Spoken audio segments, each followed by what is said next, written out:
What is going on, guys? We are live from Baki Studios here. It's me and Christian today. Christian, always good to have you around for the live comms. Yeah, thanks. It's been feels like it's been a while since we saw some soccer, so glad to be back, and hopefully that we can pull out a win here. Yeah, this is obviously a, a big game at a big time for El Paso. It's just like a strange set of circumstances that has led to this game being kind of high profile in a way as well. Yeah, it's always. I mean, it has to be rough. Obviously, we've never been in this kind of situation where you have this big tragedy that has befallen the whole city, and the Locomotive have to. It's a lot to put on them as kind of a representative, the ambassador for the entire city of El Paso, to come out and play any sort of game, much less against the best team in the conference and maybe the league right now. Yeah, it is. It is going to be a challenge. It's Locomotive versus Phoenix Rising tonight. The starting lineups got announced, and Locomotive going with a very different look this time around. Logan Ketterer returns in goal. The back four is not dissimilar to some we've seen earlier in the season. Rebellon, Becky, and Toko. Chiro coming back after a long injury layoff, and James Kiffey. And then in midfield is where things start to get a little bit interesting with Yuma and Richie Ryan starting together, two defensive midfielders next to each other, Sebastian Velasquez and Edson Partida in those attacking positions, and then Sebastian Contreras and Andrew Fox Wait, did you starting say up that top. right?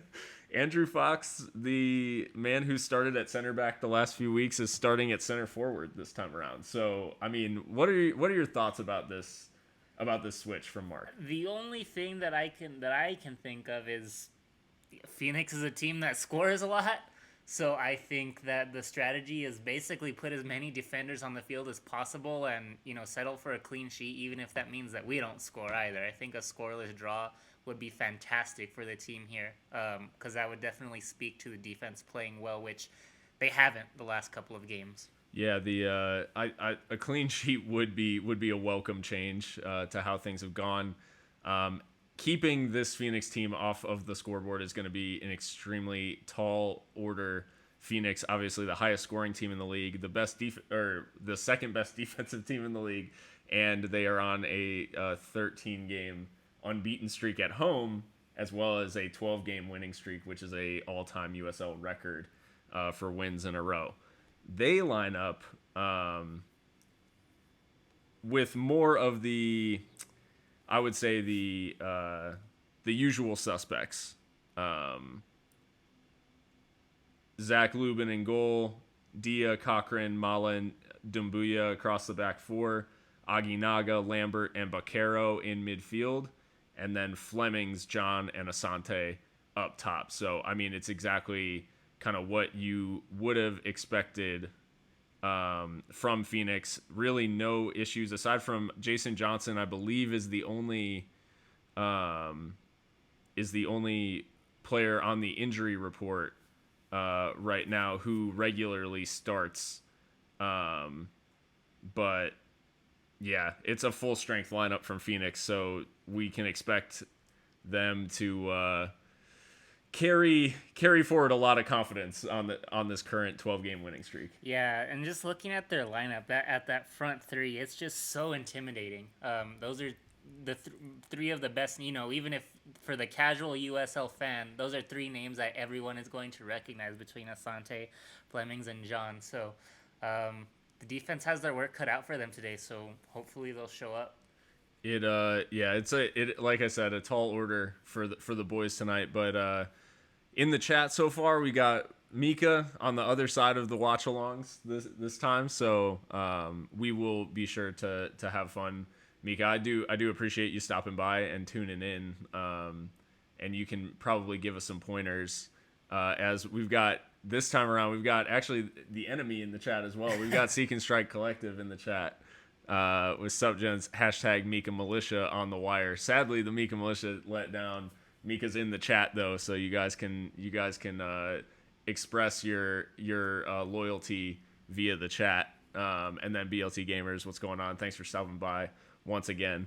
We're into the pregame, and obviously, with all of the events. I mean, I talked about it on a live stream, I guess, earlier in the week. But from your perspective, like how has the response of El Paso been to this such a dark time in in the city's history? I mean, the response has been pretty amazing. Yeah, it's incredible. It's hard to I don't know. It's hard to say things that haven't already been said, and it's also hard to still kind of process things. I wasn't in El Paso when the tragedy occurred, so that was kind of weird for me, kind of feeling helpless, but it was also weird coming back. And, I came back the day after. I came back on Sunday. Right. And, just, and have to drive by the spot to get to my house. So it was a weird feeling for me, but over the past week, just seeing all the involvement from the city and the support shown in just little places, even if it's people putting something on Facebook or wearing a shirt. It's just incredible to see everyone come together for a singular purpose that's bigger than bigger than soccer or bigger than the company you work for. Just literally everyone coming in to just show that this is important to all of us, and it did affect all of us in some way. So I'm extremely proud of the city. Yeah, El Paso Strong is not just a like hashtag or anything like that. It's something that I think the whole city pretty much embodies. As the teams are coming out now, it is time for it's almost match time for kickoff as the teams come out onto the field. This match though does represent a nice opportunity for El Paso to kind of take their mind off of the last week and enjoy something just for the sake of, hey, we're playing a sport and we get to just enjoy some soccer for 90 minutes. Yeah, for sure. It's nice to have kind of a way to get your mind off of things, and I think that it's interesting that everything that's happened kind of puts things in perspective too. I think it was obviously a good move that last week when the team had postponed the game to just kind of help people see that in the end it is just a game. And like you've mentioned on your little chat during the week, we're hard on these players, and we critique and criticize and nitpick on things, but I also think it's interesting to get the other perspective from everything a team's been doing, that they are also citizens of this community, and it's really awesome to see that they feel that they're citizens of the community too.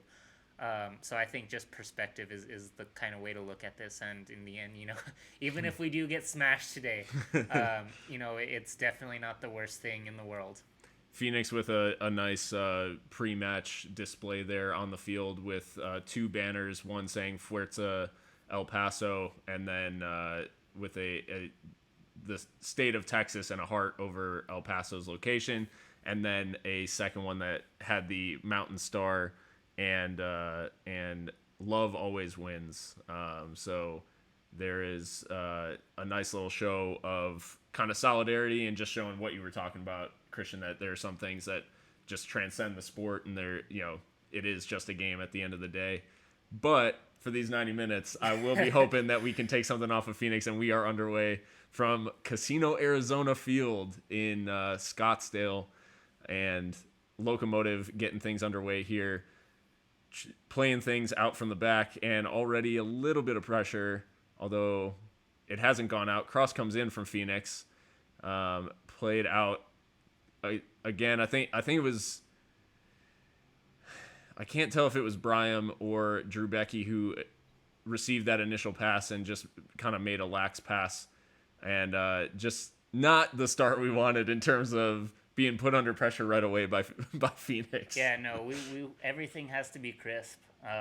They're fast, and so making sure everything gets where it needs to be as quickly as possible is going to be key. I gotta be honest with you. My eyes, as every second he's on the screen, are gonna be on Andrew Fox, because I'm just 100% curious what he's gonna do in that spot on the field. Long ball came in from Phoenix up towards the front. It's been brought away by Phoenix here. They've got it out on the left. Wild shot comes in. That's out of the stadium, I think. So so Locomotive have a goal kick.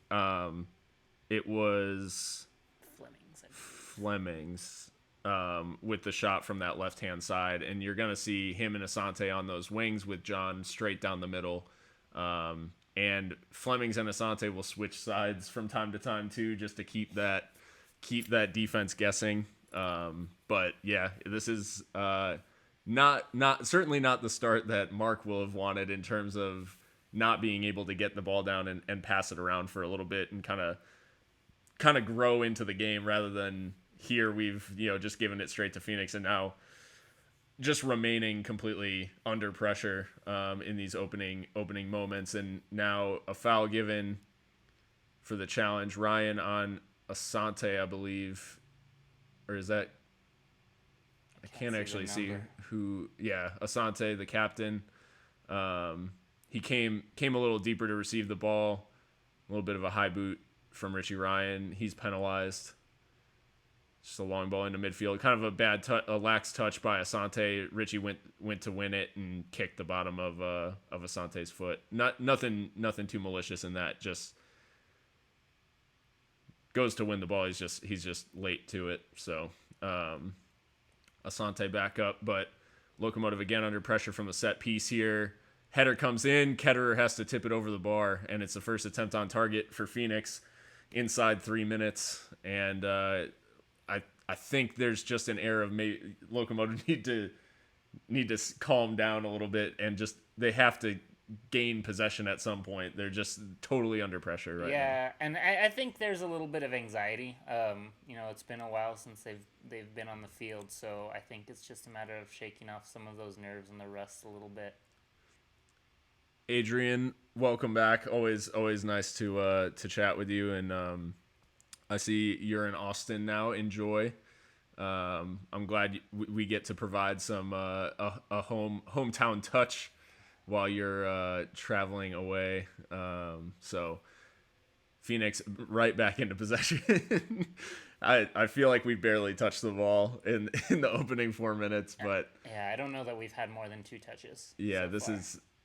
It's not looking good, but plenty of soccer still to be played. So we'll see what we can do. As Locomotive now able to get on the ball. Yuma, Contreras, and Richie Ryan combining there, and now Locomotive looking to break the other way. Rebellon combining with Contreras, back out wide to Rebellon. Rolls it infield for Sebastian Velasquez to get his first touches of the ball. He's turning on the edge of the area out there on the right-hand side. Rebellon will try to drive a cross in, and it is deflected behind. So Locomotive do have a corner. Early doors inside the first 5 minutes, as the injury report actually comes up. We haven't gotten an injury report from the team, but Castellanos, Jerome Kiesewetter, or Mishak Jerome Kiesewetter, Nick Ross also on there. So yeah, still a long injury list. We thought it would start getting better, and it hasn't quite, but Locomotive with a chance here. James Kiffey to take the corner. Put this one right towards the penalty spot. Chiro was coming onto it, and it's blocked. Good block in front, and Phoenix now charging down the other way. The pass not good enough to find Asante. That was a lucky break for Locomotive. A better pass, and Asante is through on goal. Luckily, sold the pass short. Locomotive tried to play a long ball forward to striker Andrew Fox, which I'm still having trouble. I don't think anyone expected anyone to say that sentence this season. I just hope that he's less surprised than the rest of us to be playing up front. I hope that he didn't get the team sheet and say what? Yeah. I hope maybe in training he's been scoring a bunch of goals. He had a nice strike in the loss against San Antonio. So, I mean, Yeah, He he can score definitely goals. hit the ball for sure. Fleming, Mika in the chat, Fleming's, John, and Asante, 35 goals and 22 assists. Best front three in the USL Championship, and a upside down smiley face. Yes, absolutely. Like, That's by incredible. far. It's scary. It really is. I made a joke a little while back that, like, you know, we should just move Phoenix up to MLS now and just kind of make it more fair for the rest of everybody else. But they are, when you watch them play some of these games, it is a little bit like watching like a Man City, where they're so dominant in all phases of play. But Locomotive able to put them under some pressure here. Fox going forward gets dragged down from behind by Kevon Lambert. They restart quickly. Ball will come back in from Rebellon, headed away by Phoenix.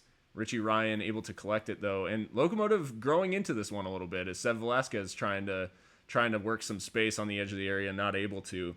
But like we said, needed to get the ball down and play a little bit as Seb Contreras receives that pass from Chiro and Toko, and I don't know what that was. Contreras looking for a far post cross, I guess, looking for Andrew Fox, but way overhit it, and it is behind for a goal kick, but Locomotive able to get the ball on the ground and play a little bit, and actually having some success in terms of, you know, keeping the ball and at least putting Phoenix under a little bit of pressure. Yeah, I mean, it was a good build up there.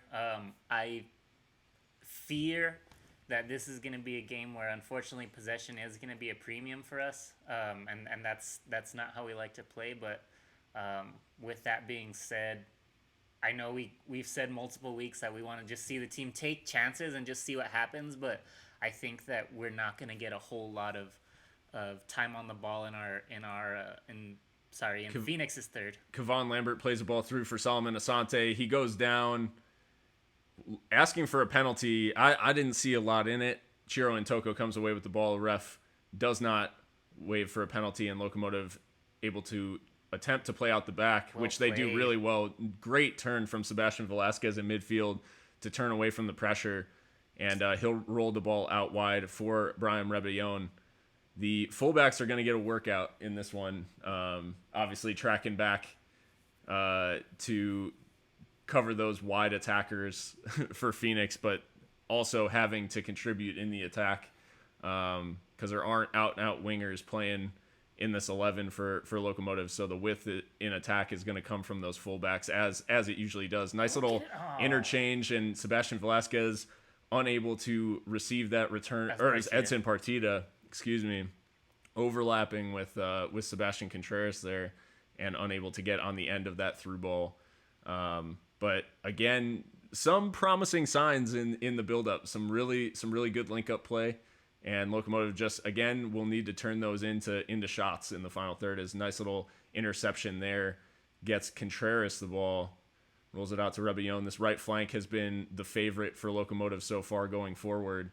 Velasquez rolls it to Fox. Interesting to see Fox's feet around the opponent's box rather than in our own box, as Kiffy lines up across, headed away. And it's going to fall to the feet of Junior Flemings, who's going to run back the other way. That's just an unlucky situation, as Yuma does really well to track back, wins the ball super cleanly off Flemings, who goes down in a heap, and Locomotive will put the ball out. I mean, the tackle was fair. Mm-hmm. The tackle was 100% fair. I think he might have just landed awkwardly. Yeah. And if he's grabbing his knee, that's never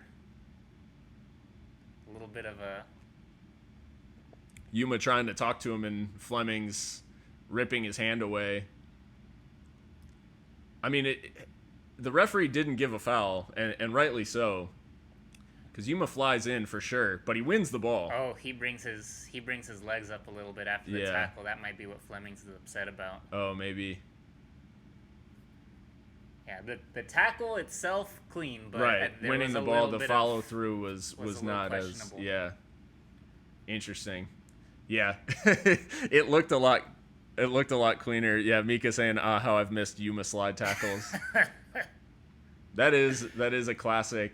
I don't know. He just reminds me of the those really kind of hard-nosed DMs that they don't really exist in the big clubs in world football anymore. And Mika, you can correct me if I'm wrong, but I mean, I guess you guys have Granit Xhaka on Arsenal, but the Javier Mascherano's of the world who didn't contribute really anything to the game aside from just being able to make a really well-timed tackle and win the ball back and stop any attacks and get away with shithouse behavior when it was called for. Flemings is back up, and it looks like he's ready to restart. Although he's not happy about, he the whole looks very situation. Frustrated, and that makes me kind of scared. Yeah, I don't love when an attacker has that look of of determination about him, especially when he's as talented as Junior Flemings. But he'll have come into this game wanting to score anyways, so I don't know that he needs any extra motivation. Definitely. As that ball ricochets off of Phoenix player and out for a Locomotive throw. So, I mean, we're into just about 13 minutes, and overall, it started a lot as Kevon Lambert's flown into that challenge. I believe it was Lambert. No, excuse me. Sorry. It was Mala, the center back. He was just playing extremely high and confused me. He flies into this tackle like studs completely up. Oh, he gets taken out by Sebastian Contreras. Never mind. I thought he slid and was just like studs up. Ball comes in off the set piece. The foul was in the end given against Sebastian Contreras, and that is flicked behind off the head of Yuma, and it'll be a corner for Phoenix. I want to go back to that. It was a couple minutes ago already, but that possession in the box where it looked where Asante was calling for the penalty, and I think that's one of those times where it's good to have Chiro back. I think he's a little bit smarter in how he handles his body. That's one of those things where if it was Becky playing that, I'd be a little more concerned. Corner comes in, I think appeals for handball, and the corner has been given. Phoenix surrounding the referee about a handball by a Locomotive player. We'll take a look at the replay. As the ball comes in, oof. Yeah, Drew Becky may have gotten away with one there. What is his hand even doing up there? I don't understand. Oh man, yeah, Drew, just no more of that, please. I guess that's a case of everybody gets one. Yeah, I've been calling for that so many times. It never results in a goal for us. It just results in not having a goal against us. Corner came in. Ketterer tried to claim it, spilled it, but it was able to be cleared as Mala will actually track down the clearance. For those unable to watch, as that ball's flicked off a Phoenix player, and it'll be a throw for Locomotive. Locomotive just losing a little bit of a grip on the match here, and need to get back into it, but for those not able to watch, Phoenix wearing their home red and blacks, and Locomotive went for the light blue ensemble, the traditional aways, I guess. So the white kit shelved after the New Mexico match, I guess. Yeah, it did not bring us very much good fortune, unfortunately. Yeah. So 15 minutes gone. Essentially, the biggest impact of the match is Contreras loses possession there. It was Dumbuya down this right-hand side. He is tall. Yeah, they've got a lot of size in this Phoenix team. John, obviously, big kind of target man striker. Flemings is pretty tall, kind of lanky. Mala is big at the back. Kevon Lambert is huge in midfield. They have a lot of really tall players. As Locomotive getting forward here, it was Contreras who handed off to Partida, who plays it out wide. Brian Rebellon getting forward once again. I'm not going to lie, I would love the fume if Locomotive go ahead after that very clear handball was missed. I would enjoy it a lot. He almost had just as a general piss take. Contreras does well to hold it in down the sideline, and Richie Ryan sprays a pass out wide back for Brian Rebellon.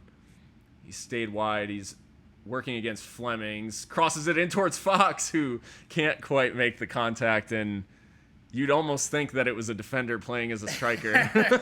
God, I miss Jerome so much. He just miscued on the trying to hit it first time, and Phoenix now trying to get forward the other way. Foul given there against Locomotive, and it was John Baccaro who was going forward. I think Edson Partida, the offending party. John Baccaro, I believe, on loan at Phoenix from Toronto. Oh, it should have been. It looked like Yuma actually plowed right. Yeah, Yuma. But John Baccaro getting his first team looks at Phoenix as Asante whips a cross in towards the penalty spot. Chiro has to put it behind for a corner, and the pressure is mounting as Phoenix will take this corner. 18 minutes in the books, and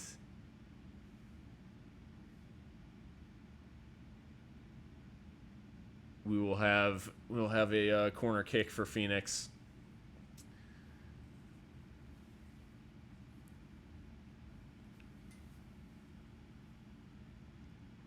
Dia delivers this one way over hit. Him and the players in there to receive that corner were on two different pages, I believe. But yeah, way over hit, out for a throw. Locomotive have a chance to create some possession, but Phoenix pressing extremely high, and you can see, when they don't have the ball, they are literally just trying to win it back. They're not doing really any other defending. They're not going to drop deep. They're not going to do anything like that as they win a throw off the pressure. Yeah, they're not worried about us at all. No, they're going to press high and try to force those mistakes. I think this is more or less how they're going to play most teams. But I think especially without the threat of Jerome getting in behind, I think, because that is the guy that you'd expect to do. I think they're going to be even more encouraged to keep the high press up as Flemings turns away from a couple, turns again, pass 2, pass 3, and blazes over. A nice little close control there from Junior Flemings. Nearly results in an opener for Phoenix, but just a little high and wide. Yuma and Brian Rebellon in the area, but they couldn't get the ball off him no matter what they tried. Impressive. Yeah. You can see, for anyone who hasn't watched Phoenix yet this year, you can see why they are in the position that they're in. Just an extremely talented team. Maybe I need to try being more biased towards El Paso, but it's just hard because Phoenix is just very talented. Asante whipped that cross in. It was a very good piece of defense that kept it from finding a Phoenix foot in the end, as now Locomotive able to break back the other way, but pass just a little overhit, catches Brian Rebellon on a weird hop, and it's out for a throw. Those are the moments where Locomotive just have to be perfect on the break, because those are the opportunities that they're going to have today. Yeah, those unforced errors are just they're unacceptable. Across the 20-minute mark now, still 0-0 for anyone just joining us. Phoenix have had the better of the chances, but Locomotive with some decent play, but it's gotten away from them here in the last couple of minutes as that ball given away. Asante onto it. And Asante is going to unleash from distance, and it's not that far wide. It had Logan Ketterer scrambling. I thought when he lined up to hit it from there that it was, very hopeful, and it ends up swerving just wide of that far post. I guess whenever Asante is standing over a ball, you're not going to think that it's a low percentage shot. It falls to Baquero. Phoenix have the opener. Nope, my bad. Is that Aguinaga? Yes. Yep. Jose Aguinaga with the opener. Phoenix lead 1-0, 21st minute. You have to say it has been coming. Phoenix now asserting what has been a dominant opening to the first half, and Aguinaga with a very cool finish from the edge of the area after a nice bit of play. Baquero rolled it through for Flemings, and unlucky for Yuma slid in, won the ball, but it fell right to the feet of Aguinaga, who finished sweetly with that left foot into the bottom right-hand corner. So Phoenix grabbed the lead, and now the task, which was already difficult, has become that much tougher for Locomotive. Yeah, definitely. It's turned from a molehill into a mountain for sure. Well, a mountain into a bigger mountain. I won't ever say that it was a molehill, but it has definitely become harder. But it would be interesting if this was, our first come from behind game. We gotta look for the storylines here, I guess. Yeah. Early season Phoenix is that ball given away by Brian Rebellon. Early season Phoenix, I would have banked on us probably grabbing a goal at some point. They were having these crazy scoring draws, 3-3s against like San Antonio and stuff like that. And since those early days, they've really shored things up at the back. And this is for a team that has had trouble scoring goals in Locomotive. Facing a team like Phoenix is not the team that you want to face in terms of finding the tonic for your goal scoring woes. Yeah, definitely. And yeah, I mean, for the offside flag up against Dia down that right hand side. And it was also just one of those pretty unfortunate goals too. They didn't do a whole lot wrong there. Yeah. But Aguinaga was in the right place at the right time. Yep.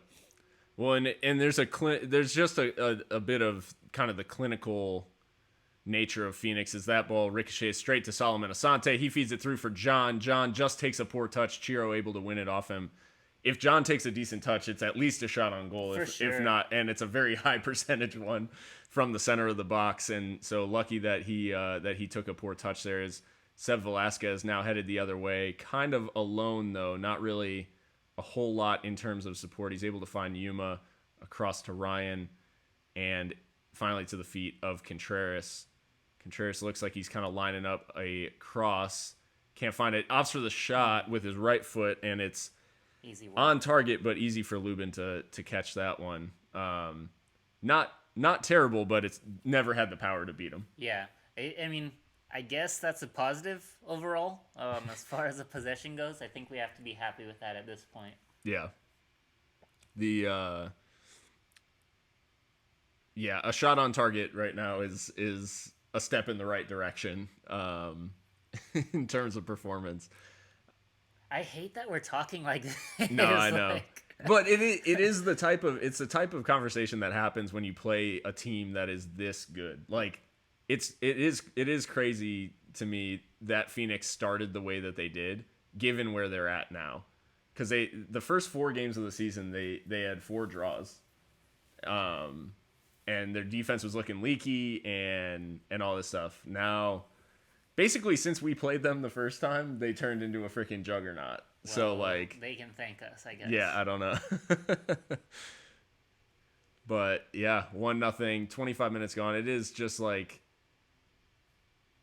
there does have to be an element here of Locomotive sharpening when they are in possession. Like, we have to be as that long ball forward for Andrew Fox He was never cut gonna out. But poor back pass here. Sebastian Contreras wins it. Fox on the edge of the Shoot area. it. It's come for Partita. Yes! Partita has equalized. Let's go. What a strike. Edson Partita. He comes over straight over to Mark Lowry and the coaching staff. Celebrates with the subs bench.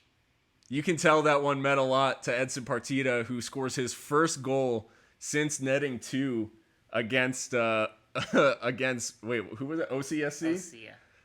Against OC, the third game of the season or whatever. So Edson Partita back with a bang in Phoenix. What a strike. Oh, you love to see it. Yeah, he couldn't have put that more to the left. That was perfect. He cuts across it with that left foot, and it just continues to spin into the side netting of the inside that left-hand post. Maybe a catalyst for further goal scoring. Maybe. I mean, you have to think so.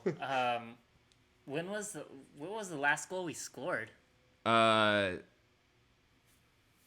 Fox against San Antonio. Okay. Which I think is part of the reason he started. They're like, he's the only one who's scoring. So Andrew Fox actually, with the assist on that, laid it off to Partita. Phoenix headed back the other way. Asante able to keep it in on the byline, or on the end line, excuse me. Or sorry, it's Dia overlapping on the right. Asante's dropped deeper, lays it off to Aguinaga. No foul. Okay. No foul given. Contreras able to win this one, and Partita combining Richie Ryan giving the ball away pretty cheaply, as now Dia able to get forward, but luckily Sebastian Velasquez doing his duties defensively and wins that back. Partita with a long ball, very hopeful. Rebellon is chasing this one down. I think Lubin's going to get there, plays it out for a throw.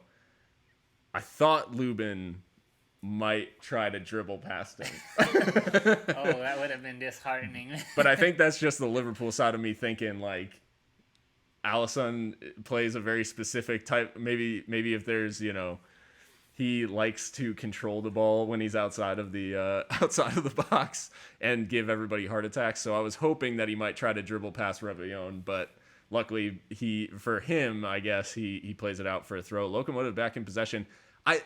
I don't know, like maybe there's something cathartic about scoring that goal. Hopefully they can turn it into something positive in terms of result. But Aguinaga's in space here, and Edson Partita commits the foul. Brings Aguinaga down in the center. He might be a little lucky to escape a booking there. Yeah, I definitely think that if it were me in the ref shoes, I think that would have been a card. Just a straight-on shove in the back. On the attack there. I think he does attempt to play the ball, but we both hands on him. You're not getting that decision ever. I gotta say, the refs have been pretty friendly to us this game overall. Yeah. Yeah, in the comments, Mark Ramos, which, by the way, thank you for subscribing, Mark. He subscribed since the show started, so that's pretty awesome. Nice. But get in, Edson. Come on, boys. This is the time to get back on track. Love a good train pun as this free kick comes in and it's over everybody out for a Locomotive goal kick. You got to love a good train pun at times like these. But maybe, I don't know, maybe we talked about goals change games, and it's an old cliche and it's obvious as hell, but the bottom line is that at 1-0, we're like, please don't let this get much worse. And now at 1-1, we're thinking, okay, well, now anything can happen. Yeah, for sure.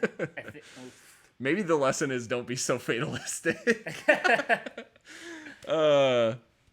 And Mika, we've given the ball away near our own area. Luckily, Richie Ryan tracking back, and now Yuma able to play it into space for Rebellon. Fox is running towards the circle. He's asked for the early cross. Goes up for the header, nods it down on the edge of the area for Velasquez, who's trying to turn in. I think he's trying to work a shot. Works it with his right foot. I don't know if it took a deflection. I think it's just skewed wide for a goal kick. Mika saying Partita scoring bangers only, which I mean, a case is made for that. He's only hitting wicked shots with his left foot. Yeah, his first two were quite the goals too, but just wish they could come more frequently. But we'll take what we can get. And then Adrian saying, considering Phoenix is playing like such mavericks, I'm inclined to say we need to capitalize on that. But I'm also not watching the game. So, yeah, it's freaking, it's 1-1. And we've played half an hour. Locomotive equalizing through Edson Partita after the opener came from Jose Aguinaga. And I think it's important that Locomotive equalized so soon after the goal, because it was only a few minutes between the goals. And so we've seen in the past how, as games wear on, Locomotive kind of they throw a bunch of ideas at the wall as Asante turns No foul, Kiffy. no foul. I think he just tripped over the ball there, and ball forward for Contreras. He's brought down by Dia. No foul, I don't think, given, but it's forward for Partita. He's in a foot race with Lubin, but Lubin able to get there. Whoa. And then Lubin, The forearm shiver there. I mean, They're going to say it's Edson, a definite foul, right? There's going to be a fight. Edson absolutely leveled by Zach Lubin. He's given the free kick, I think, Phoenix's way. It's hard because I know you protect the keeper and all that, but I don't think Edson was really challenging the keeper that much. Like, he's going towards him to make him play the ball. But yeah, I think it's one of those things where I think if Lubin would have just walked into him, that was one thing. Yeah. But the forearm, I think definitely came out. I think if an outfield player does that, it's a straight red easily. Yeah. Like, if any player besides the keeper does that. And it was Yuma who spread the initial pass out for Contreras. Edson Partita is running towards Lubin, and then, he just puts his shoulder straight into Partita. I don't think there's any... I don't think there's a rule governing the fact that the keeper can level an opposing player. Like, the only reason that I can see is because it didn't look like Partita wasn't barreling full speed, but it also didn't look like he was pulling up either. Like, he was still moving forward when it happened. If I have to play devil's advocate. So the referees decided to just have a chat with both players. Nothing issued but he's given the free kick to Phoenix. Which is unfortunate because I kind of liked Lubin, but after seeing this, I'm not so sure. That'll get you in the shithouse 11. Yeah, for sure. 100%. That'll land you a spot in the shithouse 11 for sure this week. But we've got, that was, Mika, I'm with you. That was just a weird moment. And what I don't like about that stuff is that now the game's just gonna get chippy on both ends, and I hate when that happens. Yeah, well, and if a team's not trying to play, basically, it becomes the quality goes out of the game if players are just being fouled all over. And it gives the ref cause to just blow the whistle for everything. Yeah, and start sending people off. Yeah, which I also don't like. Yeah, we've got Stan White in the chat. Stan is a longtime friend of my Liverpool podcast, the Two Red Gringos. So he's just stopping by to show his support. So I appreciate you swinging by, Stan. I know it's late out there on the East Coast, so we're kicking off at 8:30. So he has zero stake in this game. So yeah, definitely appreciate it. But yeah, Adrian saying the goalkeepers union being led by Jimmy Hoffa from the grave. I definitely see that as Partita fouled by Baquero there out on the left wing. And yeah, it's just the game's gotten a little bit stop-start. As we have a little break in play now, what do you make of the fact that like all these dudes on Phoenix with the bleach blonde hair? What's the verdict on the frosted tips? Yeah, I think it's part of the environment because my brother went to college in Tempe, Mm-hmm. so I've seen plenty of that in the area. So I think it's one of those things where when when you're in El Paso, you eat great Mexican food. When Right. you're in Phoenix, you bleach your hair. I don't know. That's funny. Yeah, because Aguinaga and Baquero are the two guys who are very prominent with the frosted tips. I don't hate it though. I mean, as far from a spectator's perspective, definitely makes identifying them easier. That's very true. As Kiffy goes past Baquero and then gets fouled by John, just that type of foul too. Like I think he probably okay. So he gets a talking to from the ref because they don't play the ball. You know, like he just kicks Kiffy's legs out, and you know, I don't know. That's to me, I think that starts getting borderline when you're talking because you would say, oh, it's a forward and it's his like first foul of the game. Handball. As handball is given against Aguinaga there.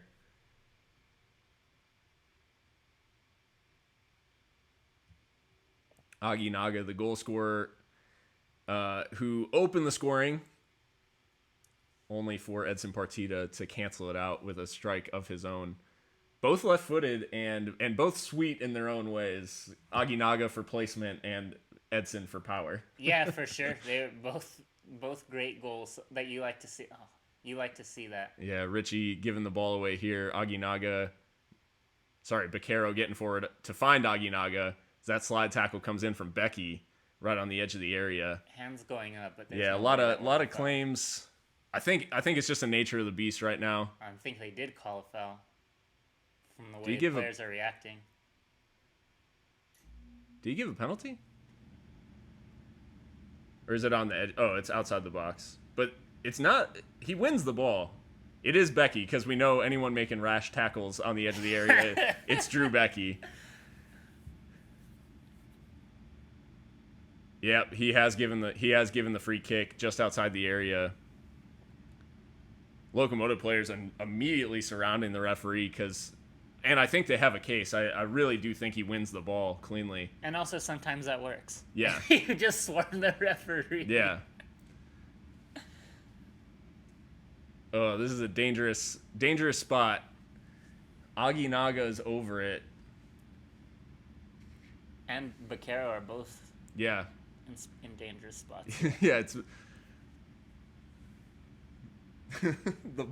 the blonde bros out here over the free kick. It looks like it's going to be Baquero to take, and what a save by Logan Ketterer. What a save. It was low down to his left.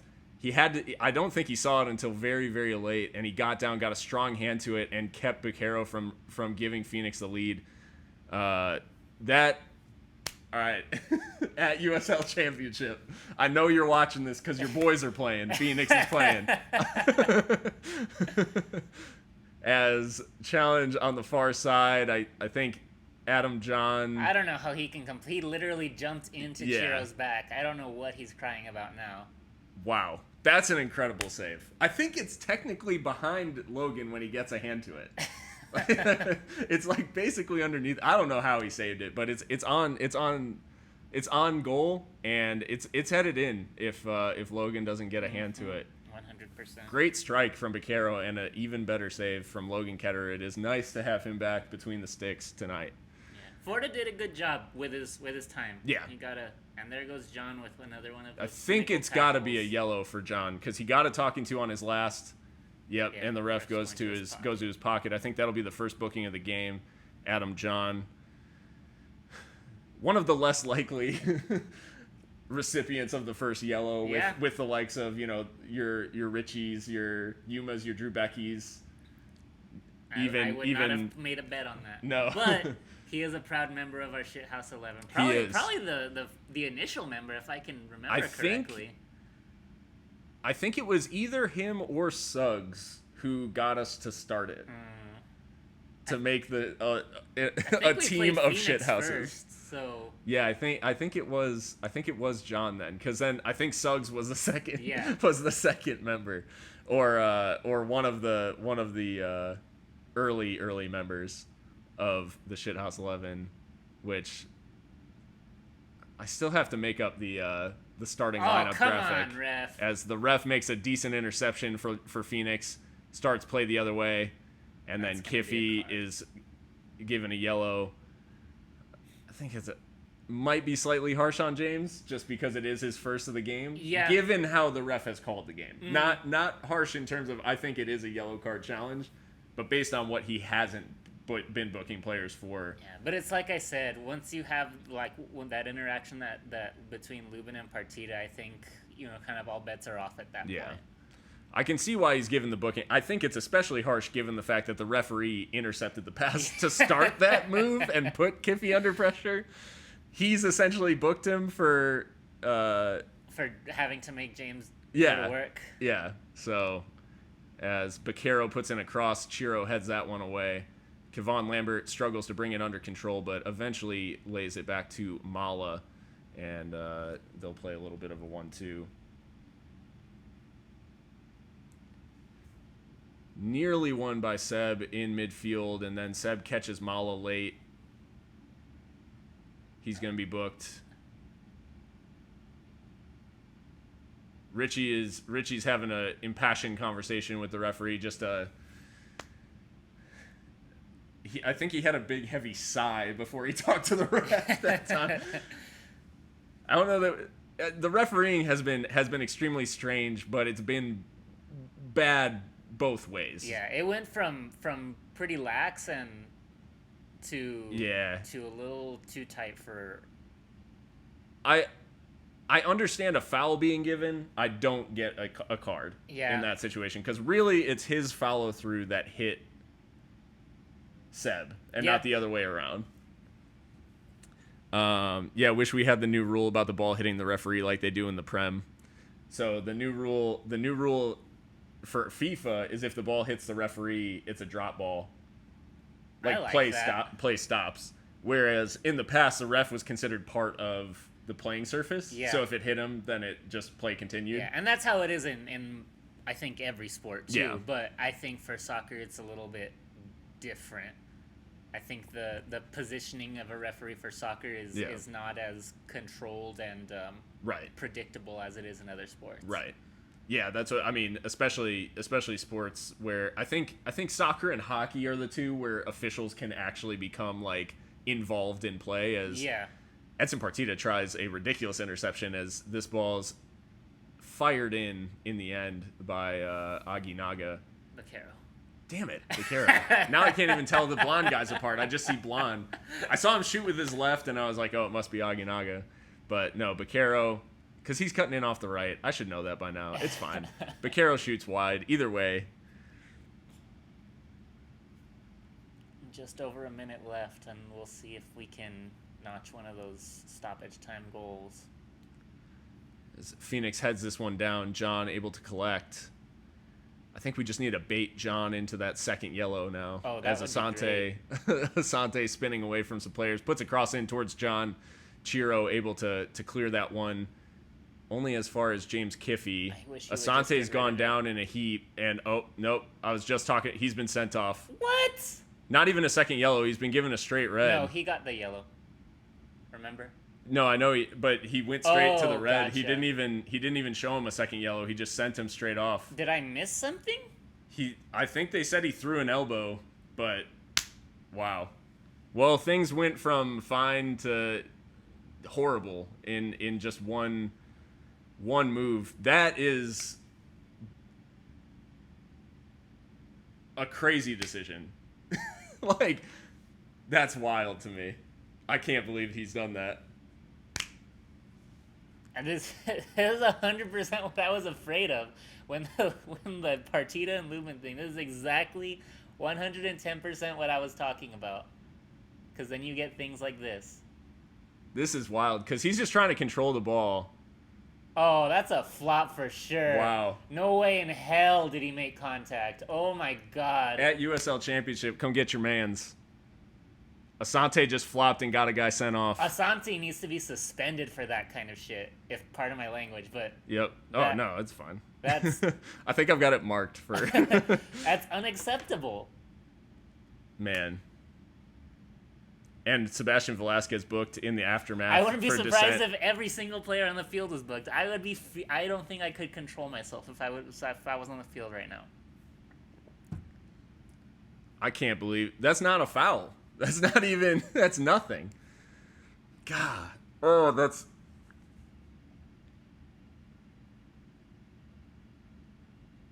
If That's you a catch that crazy elbow, decision. you don't just like your mouth is bleeding. Yeah. Like you're not just standing up and walking away if you caught that elbow, because he was turning around with some speed too. Yep.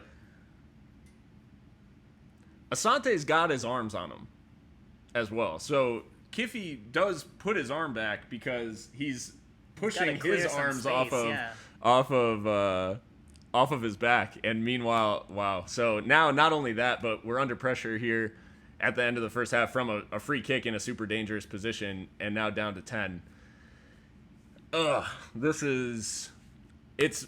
It's interesting because, and I'm not calling conspiracy theory or anything like that, but what I am going to say is Phoenix has been extremely lucky with this sort of thing. Tulsa Phoenix beat them 1-0. Tulsa was down at 10 after an extremely questionable red card. I'm not saying it's a conspiracy. I'm just saying they've been lucky with this stuff. As Baquero delivers a cross in, John nearly able to get to that. Or no, I don't believe it was John. I think it was the center back there.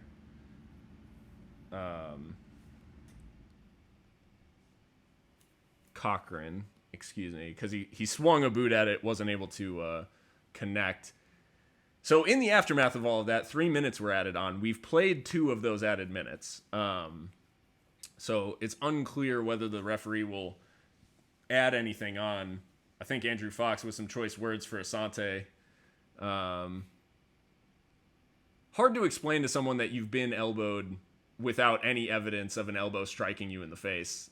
You know, as you said, blood, anything, marks. Yeah, like swollen lip, yeah. Chipped tooth, yeah. something. Man.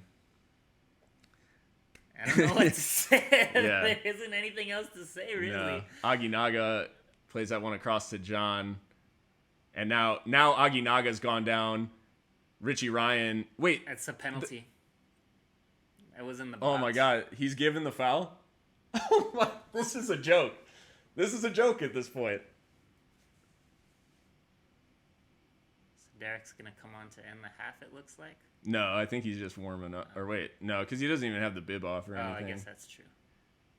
Or maybe. I think he's seeing if he's going to be allowed to come on. Or if Yeah, I guess he is coming on. Derek Gebhard, they're looking to make a switch. I don't know who.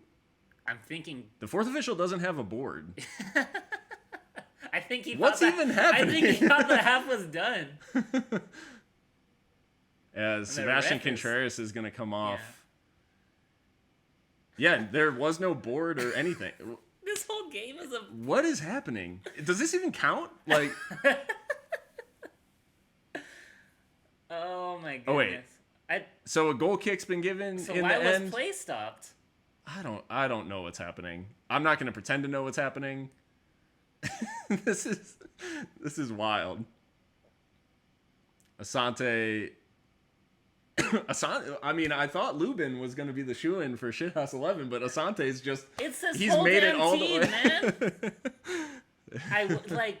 Oh man, I wish we could go back in time to when there was just like 20 minutes into the game when I still had some semblance of respect for Phoenix.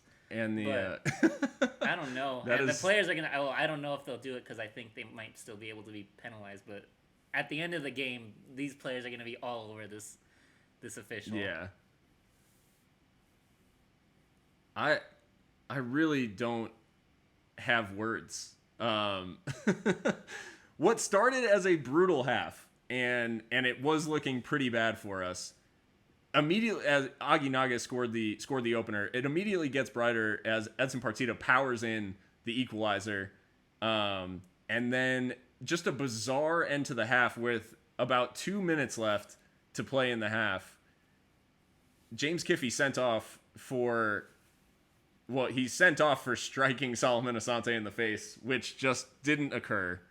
And you know that's not going to be shown again. Like they're not going to play it again. No, they didn't show it in the halftime highlights, so I think that one's going to be It's going into the vault. Sent to the vault, never to be seen again. I wouldn't be surprised if on the on-demand version of the game, if that sequence of events is just edited out completely. Hey, everybody just hit Twitter, let USL Championship know the shenanigans they got going on. Mika, I'm upset, Drake voice. Very true. I am upset. This is, oh man.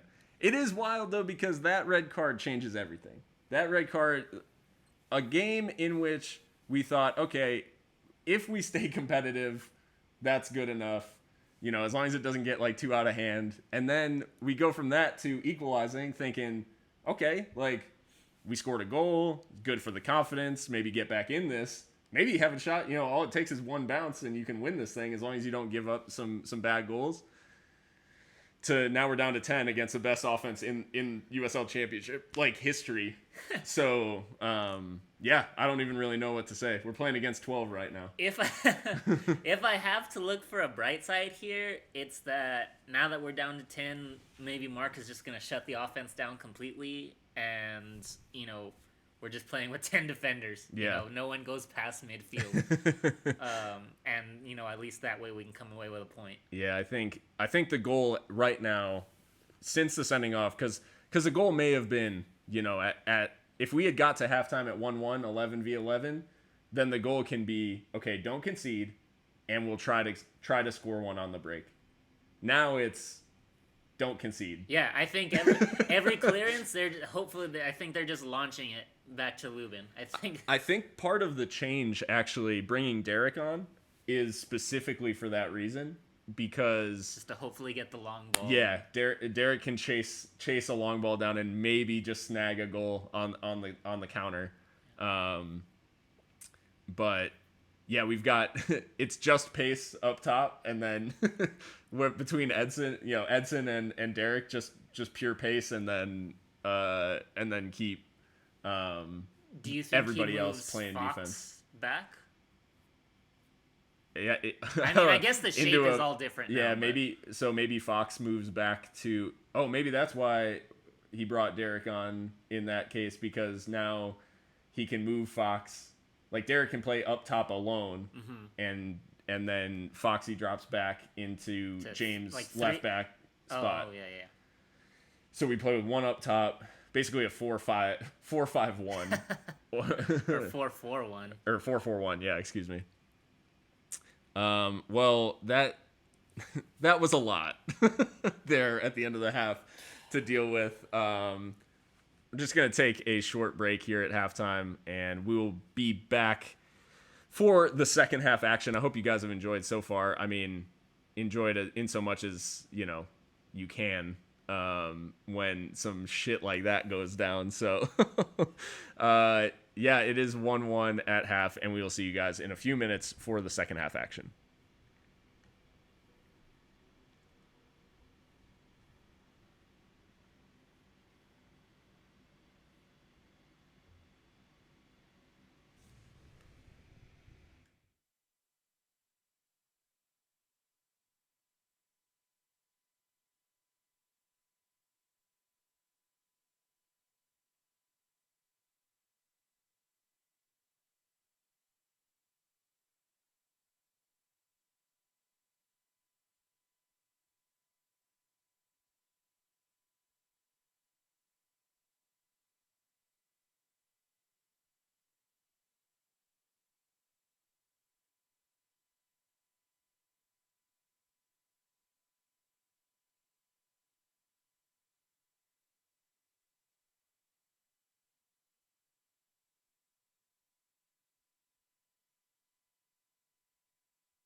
All right, we are back.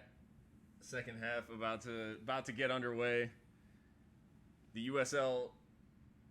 In case you didn't already have a reason to mute those guys and listen to us instead, they just said that the James Kiffey card was deserved and his elbow was flaring. I'm not sure what that means, but the second half is underway. Locomotive down to 10, and well, we're in. I think I talked to some people midweek. We're in Lloyd Christmas territory right here. The game has to be played, so there is a chance that we come away with something here. This is going to be a long 45 minutes. Yeah, I mean, I will say that aside from the card, I think it was a good ending to the half after the Partida goal. So hopefully we can just keep carrying that over with us. And like we were saying during the break, a draw here would be an epic victory. Yeah. For anyone, much less for us too. To hold Phoenix to a draw is no small feat, especially with a man down. Bad giveaway by Asante there. Locomotive trying to play out from the back. Obviously a little more difficult with 10, but they do a good job of escaping the pressure. Rebellon rolls it forward for Gebhard, who is challenged by Cochran there. Thought unfairly, but the referee didn't think so. And it's back Phoenix's way through Mala. Locomotive camped out in their own half, as you'd expect, down to 10 against a team like this. The goal is definitely survive at this point. Yeah, and nice interception there. Partida getting down that left-hand side. Tries to roll the ball through for Gebhard. Gebhard's up against his man. He's getting grabbed on the edge of the area. Lays it off for Edson. Edson getting around the corner. Gets brought down. It should be... Nope, he's giving the goal kick. Thought Edson might have been fouled there, but... Like you said, though. He's holding his face. It should be a red card. It seemed to work for Asante. It should be a red card. If the offensive player comes away holding his face, it's an automatic red. Oh my goodness.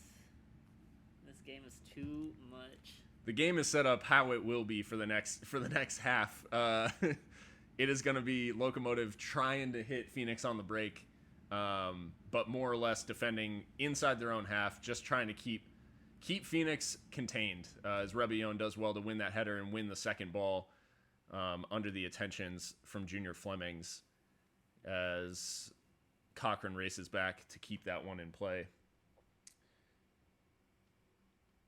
Yeah, and not a player past midfield for Locomotive. Yeah, you have Derek half-heartedly out there, but it is going to be one-way traffic for most of the second half. Mala plays that ball out wide. Beccaro and Aginaga exchanging passes. I think I've got them figured out now. As that spun around the corner for John. Tried to roll it through. Get it out of there. Chiro just able to get rid of it. Seb Velasquez coming away with it through the center of midfield. Can't get past Aginaga. Phoenix back the other way. Rebellon, well done. Then gives it away off Aginaga as he tried to spray that pass through towards the center of midfield. Flemings and Aginaga back on the ball. Aginaga with a long switch. Miscommunication between a couple of Locomotive defenders. Ball comes into the center. Yuma and Rebellon combine to just about deal with it. Seb Velasquez, the willing runner here to chase things down under the pressure from Junior Flemings. He rolls that ball through for Derek Gebhard. Derek's all alone, and it's just a factor of... I think it's got to be a foul. Of course. And the referee hasn't given anything. He was literally bear hugging him on the ground. I don't understand. What is soccer officiating?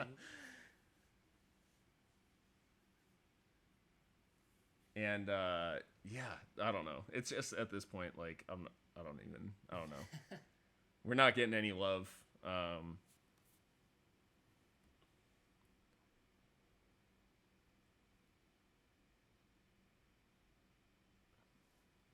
Phoenix on the ball.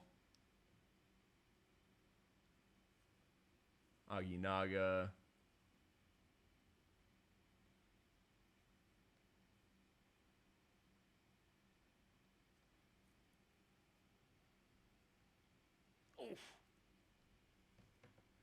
Ball goes Phoenix's way.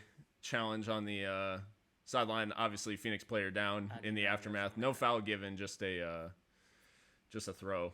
But Aginaga is down after that challenge. Vince Navoa, hey guys, super late, but I'm here. Well, thank you for joining in. The fun. It has been wild so far. Yeah, I've got the Avery Brewing Company IPA. That's what I'm rocking. So yeah, if you guys are was it like YouTube channels, yo, if you're drinking along with us, just like let us know what beer.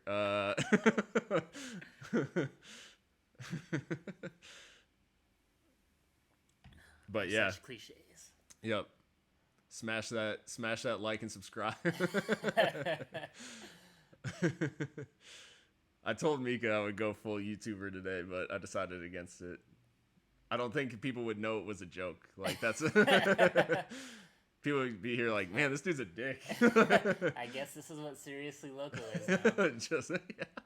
Man, they really fell off. Like I thought they were analysis, and now they're just memes and freaking like, this did dude. They get sponsored or something? Yeah. Like, why is this happening?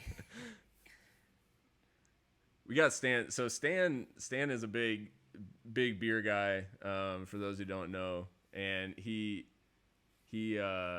loves him a big hoppy high ABV IPA that just will wreck the normal human. That'll probably put me to sleep. It's the he's got a New Jersey local brewing. It's a Space Force New England IPA. Interesting. I love a good joke about the Space Force. But yeah, I've got the Avery IPA. It's a Colorado brewing company. Just their flagship IPA. Nothing too crazy, Stan. So I'm not carrying my hop god status today. It's How do we feel about joke. this injury right now? About as far as the time taking, I won't say wasting. I think Aginaga. Well, he's walking off. I don't know if he's coming off. In terms of being substituted, he's been down. So he went down under that challenge from Partita. Now he gets to test it. Is he not leaving? He's keeping on going. Yeah. I mean, he should have to leave the field because he's received treatment, so he should have to go off at least for a little bit. I'm sure the referee will let him back on the second that he restarts play, but he's still testing his leg. Best buds there. Referee having a chat with Zach Lubin about this drop ball, I guess. I don't know. They can waste as much time as they want right now. I think that works in our favor. So I'm not upset about that. 53 minutes gone. It is still 1-1. There's a little bit of a... I can't tell if it's the camera angles changing or if I'm in Inception. I don't know. The time was like moving strangely. Anyways, Phoenix is in possession. Locomotive still defending here, just hoping to hold on. I think it's a long time to try to do that against a team like this, but you don't really have much options down to 10 against a team like this. You got to just try to hold on. As ball cleared only as far as Asante, who will loft a cross in towards the middle, headed away by Rebellon, and it'll be brought back down by Cochran. I believe it's Kevon Lambert now in possession. Tries to roll the ball forward. Bounces off of Yuma. Finds Richie Ryan. Plays the ball across. Seb Velasquez picks it up. Ooh. Dances past a couple of players under pressure. Just love the footwork from Seb Velasquez. We're still waiting for the impact at, The goals. in the goals Chiro. side of things as Chiro playing dangerously. I think he tried to do a step over there. I think so. I love Chiro dribbling out. Don't love it when it's that far under pressure. As another challenge comes in against Derek, nothing given, but Locomotive able to hold on to possession. And I think Locomotive a little happy right now just to try to hold the ball a little bit and just take some of the pressure off. I think they're just too deep for my comfort for them to be doing that. Yeah. I would like them to play a little more up before they start. Yeah, and then sloppy ball from Andrew Fox, who Andrew Fox is playing left back because of the sending off to Kiffy. He was employed as a striker to start and actually set up the Edson's goal. So can't really hate on forward Andrew Fox, but he is being employed in a more traditional left back role. Something he's a little more used to, as Edson tries to bring that under control to keep it out of the path of Dia, but Phoenix able to bring it back. Aguinaga puts a cross in towards the center circle. It's played back out. Locomotive, given the circumstances, are defending extremely well. So have to be happy so far. But that cross comes in towards Adam John, and they're able to nod it back. Drew Becky able to nod it back. That was a really good ball in from Junior Flemings, and it found Adam John, but it was just a little high. He was kind of reaching for it and wasn't able to put the power behind it that he needed to. Yeah, I think if he would have just let it drop another inch or so, he could have gotten some good contact on that. Great ball in for sure. And it's the type of diagonal cross that we're going to be facing as they just kind of pump the ball into the box looking for the lead once again. So we're going to have to be comfortable dealing with those situations as Asante is getting forward down the right. Asante tried to roll it through for Dia. Well done down the left by Partida initially. Now Richie Ryan defending Asante on the right, and Rebellon able to keep Junior Flemings from reaching the first ball, but he reaches the second. Flemings tries to curl one into the far post. Luckily, it didn't have enough curl on it, and it's out for a goal kick. Wow. I wonder if Mark is just thrilled that Fox got, on the stat sheet. I think he told him out there, make me look good, do something today, so that this doesn't look like a total waste of a roster spot. Aguinaga is gonna come off, and it's gonna be It's 40 Musa. Yes, so James Musa is gonna come on for the goal scorer Jose Aguinaga. As Derek Gebhard running into space now. He's run past Phoenix defenders. Cochran goes to ground, and Lubin's able to get to the ball as the touch got away from Derek. It goes out for a throw. Lubin having to do some last-ditch defending, not for the first time today, and it does show that a lucky bounce Locomotive's way can turn into an opportunity. It's just a matter of do we have enough going forward to actually make anything of it? Will it get there? As that ball is played off Andrew Fox for a Phoenix throw.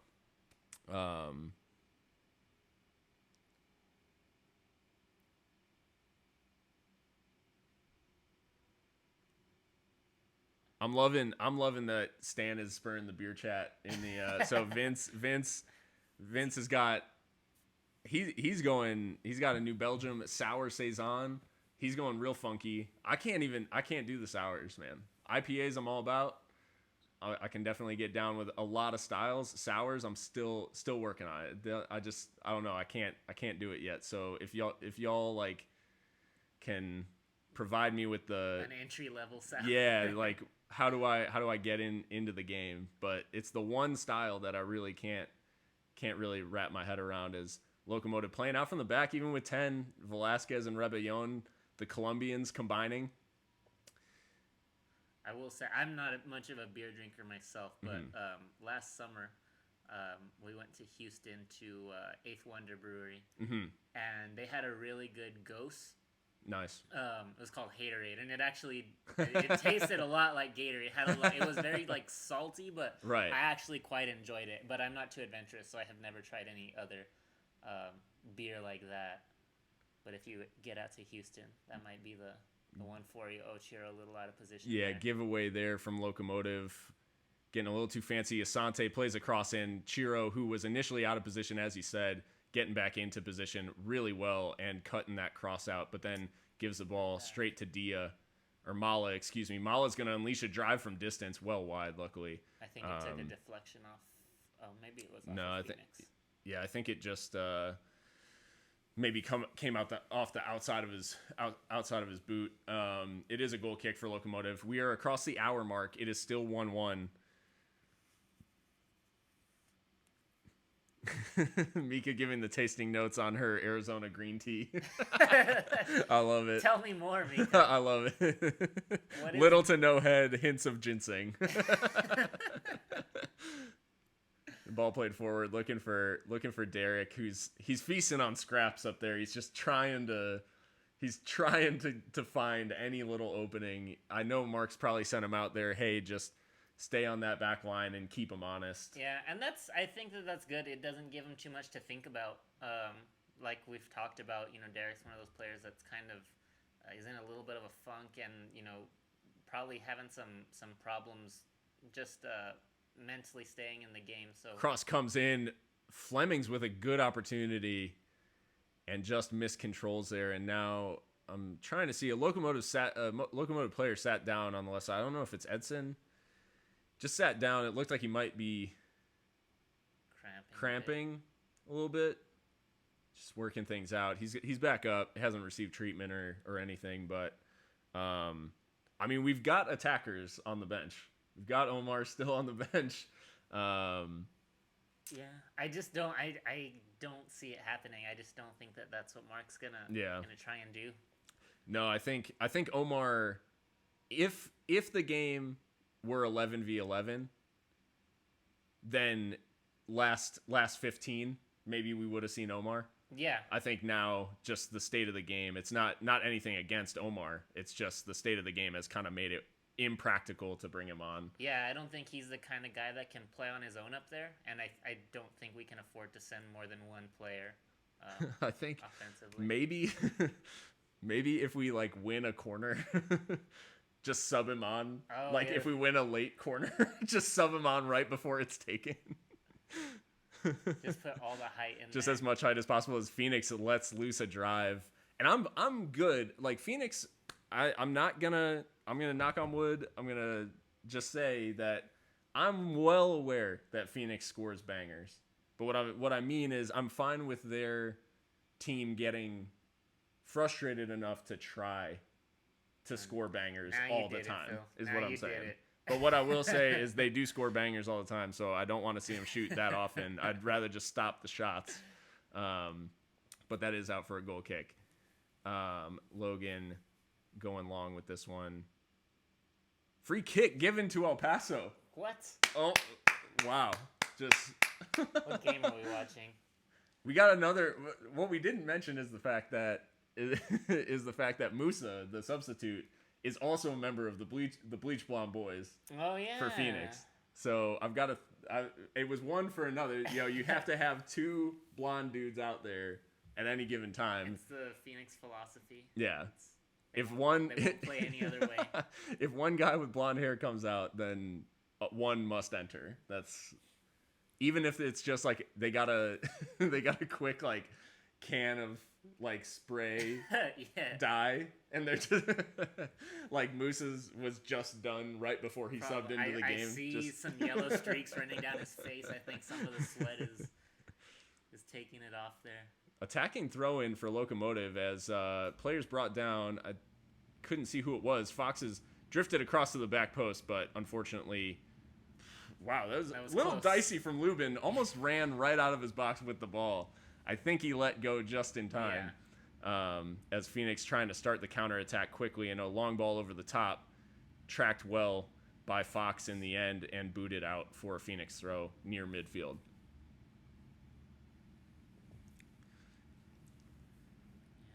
I won't be surprised, Phil, if we get to 89th minute and we just see Omar and McKinday just come on just big dudes. Yeah, to try and win that corner and ball through. Flick. Just send it out. I don't know who that. I think it's Kevon Lambert was getting forward for Phoenix. If the haircut is not, if I'm not mistaken. He's got a little bit of the, I don't know if, well, the Divock Origi, if for those who watch Liverpool with any regularity. He's got kind of the low-hanging dreads. So that's how I'm identifying him, as shot from distance comes in well, high, and wide. They are getting their range right now. Phoenix is trying as many shots from distance as possible to eventually hit the banger. Yeah, That's I mean, the odds are in their favor, I think. Probably, you know, 1 out of every 15 shots of theirs is like 10 and it goes in. So Junior Flemings is actually coming off, and it's Calistri. Joey Calistri is going to come on for Junior Flemings. Flemings not looking too thrilled about coming off. Yeah. I don't think he has had the impact that he's had in the past for the team, and so I think that's probably why the manager's doing it, and he probably knows too. He's probably aware that this wasn't his best game. Yeah, maybe it's more of a situation where he's upset with himself rather than upset at the decision to remove him. Did have a little bit of a he shook his manager's hand, but had a little bit of a head down. I don't think there was any eye contact. No, little bit of saltiness about the decision, but yeah, Flemings. I mean, mainly it was his shooting, I guess, because he got into good positions, but ultimately couldn't put those shots on target that you would expect from a player of his caliber. But they've just tried to freshen things up with Calistri, and they're probably eyeing the fact that, you know, obviously Locomotive playing with 10, having to defend, not having a ton of the ball, they're going to tire, and fresh legs are going to become a big asset for Phoenix, as they hold more of the ball and as they're doing less of the chasing. But we will see if an impact is made by any of these subs, as Locomotive actually able to get on the ball for a little bit the past minute or two. As I say that, they give it away. Looking for Gebhardt off a throw. Not a bad idea. Yeah, it was just trying to create something. Yeah. And speaking of subs, do you think McKinday is the next substitution? Do you think we do bring on a defender? So I think McKinday. I think if we played our normal lineup and James Kiffey got sent off, McKinday would have come on for Seb Contreras to reform our back line and play because he is a left back primarily. Now I guess if we were to bring him on, it would be, that means we're going to a back five. Like Fox, Becky, and Intoko are all playing center back, Rebellon at right back, and McKinday at left back. So that's probably like batten down the hatches. Like we're just trying to make it out. I think Mark has his eye, because he's not taking a defender out at this point. I think he still holding out some hope that we can hit him on the break. And the flashes have been there. It's not been anything, fully realized at this point, I guess.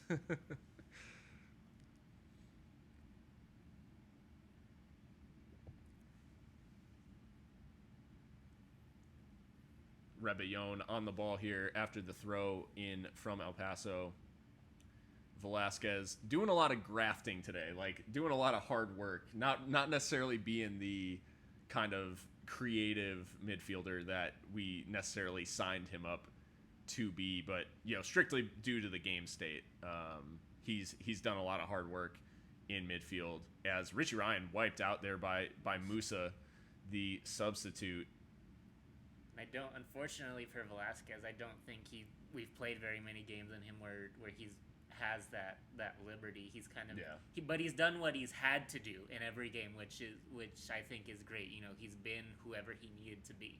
Yeah. And I think flexibility is a good quality to have.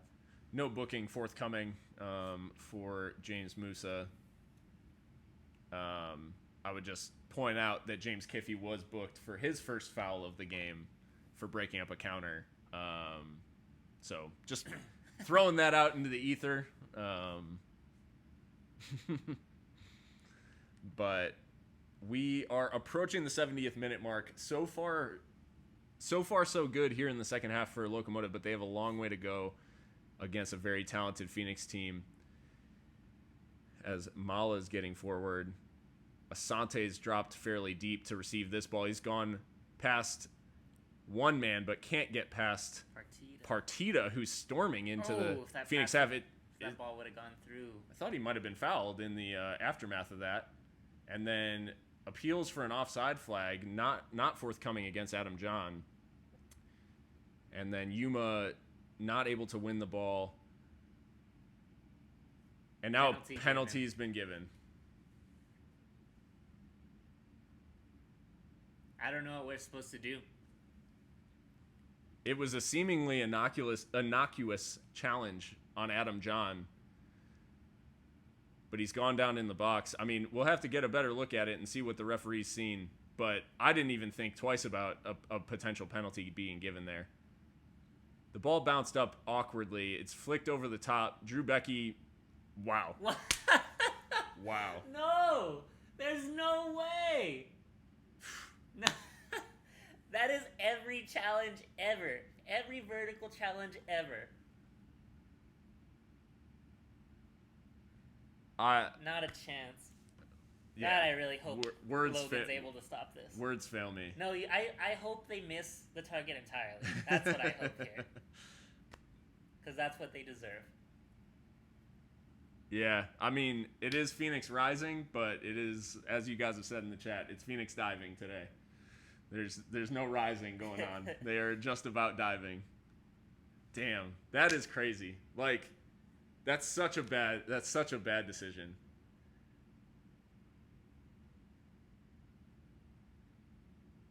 I don't even want to know what the commentators are saying right now, because I know they're saying it's a stonewall penalty, and I can't hear that right now. Ridiculous. Asante's over the pen. This is essentially game. Like, for all intents and purposes, this is game right here. So hopefully Ketter can come through for us here. Asante from the spot sends Logan the wrong way. It is 2-1 Phoenix. Man, I wish it's easier in a loss like this to blame the performance. You know what I mean? Like, it's easier if we were bad. Like, if we weren't playing well and didn't deserve anything out of it. And they've played very well. One of the best games in a long time. It's truly incredible that when things are not going your way, they just don't go your way in any facet of the game. Played an extremely strong 25 minutes just to be undone by the softest penalty that you will see given. Solomon Asante with his 16th goal of the season. And, I mean, it's hard to see a way back for Locomotive now. And Omar has come on for Edson Partita in the aftermath of the goal. So both of the initial goal scorers off the field now for their sides. And I think at this point, Mark has said, just go for it. I think it's total. Nothing to lose now. Yeah. Ball on the edge of the area. Drew Becky does well to win that challenge. Surprised it hasn't been given as a free kick as Adam John went down, even though Becky clearly won the ball.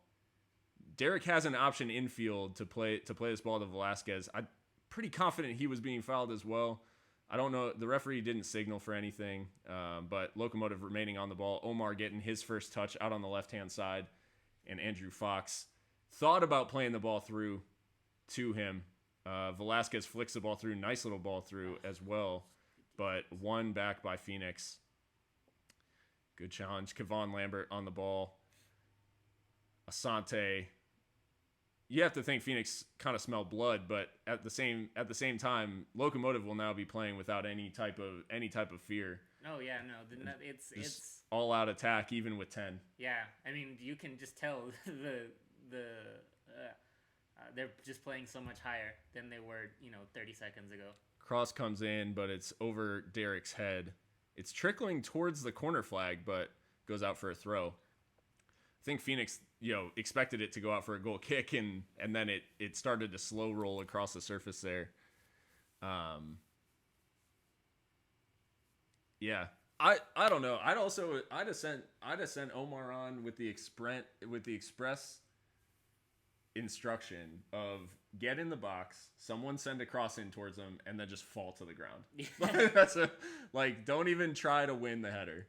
As Yuma stretches out for that one, I think he may have hurt himself trying to reach that ball.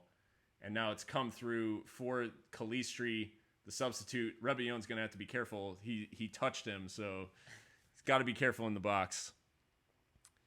And yeah, Adrian, as you're saying, now Sebastian can play with some liberty. Wrong end of the game, unfortunately, but yeah, Sebastian Velasquez can play with a little more freedom now that he's we're playing. We've got nothing to lose. Football, we got nothing to lose at this point. Damn. Corner here for Phoenix. 75 minutes gone. Ball towards the far post. John swung a leg at it. Didn't reach it. Locomotive throw. Have we seen Yuma running? Yeah, that's what I was kind of concerned. Mika also in the chat. Yuma looks like he pulled up on that one. He seems okay. I don't think he went down. I think it was a matter of once he stretched out, he wasn't then gonna also sprint back to cover because he maybe felt something, but not an actual tweak or anything like that. Just a little bit of, okay, if I go much further than that, then I may actually do some damage. But Locomotive in possession. Yuma spraying a ball out wide right.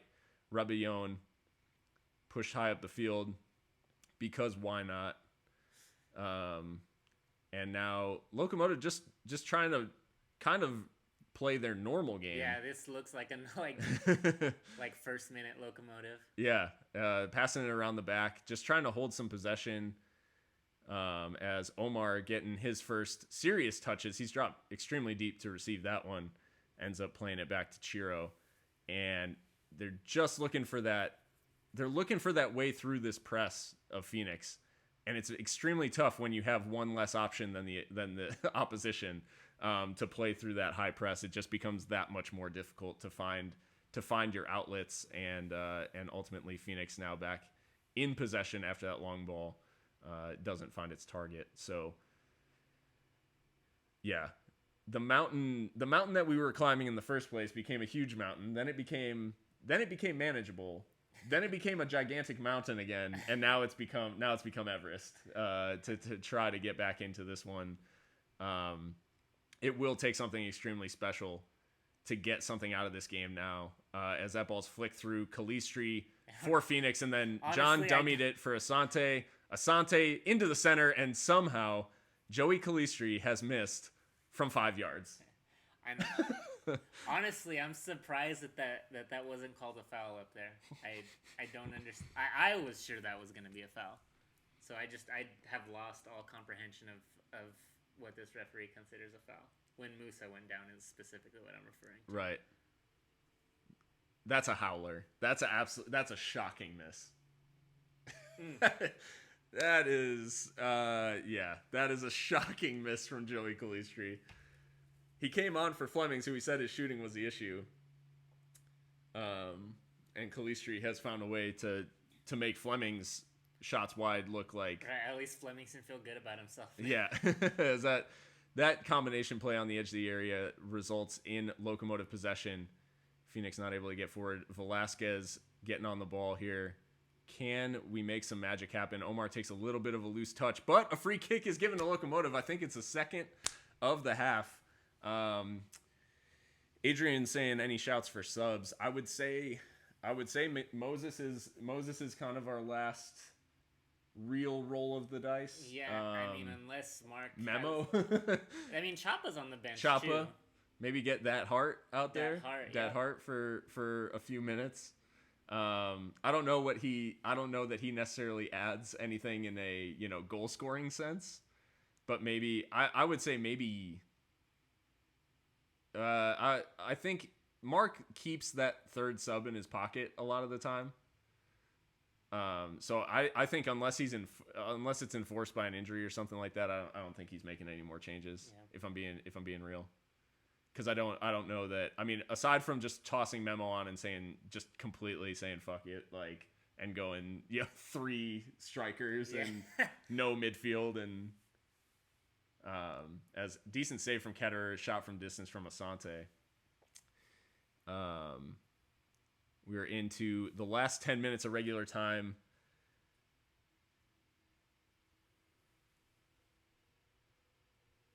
That shot disparity, though, 16 to 4. Yeah. I mean, but we also have to take into account that the whole second half has been played in Locomotive's half. Yeah. Because they've been down to 10. The game was obviously always going to be, Phoenix was always going to create more chances. That's just, they're that good of a team. But playing with 10 men for 45 minutes against a team like this, you're going to concede a lot of shots. Yeah, for sure. You're right. And what's crazy is, obviously, the first goal, decent bit of skill, is past Rebillon, Becky with a good challenge in the end. I think it's a throw in the end for Phoenix. Into the 82nd minute. It looks like there is a change. I saw Gabriel Zapponi down there. Looks like Chapa may be getting ready to come on for the last few minutes. So maybe a little bit of Dat Hart coming in. Dat Hart. Those old Paso players know how to make a tackle too. So maybe he's bringing in the goon squad.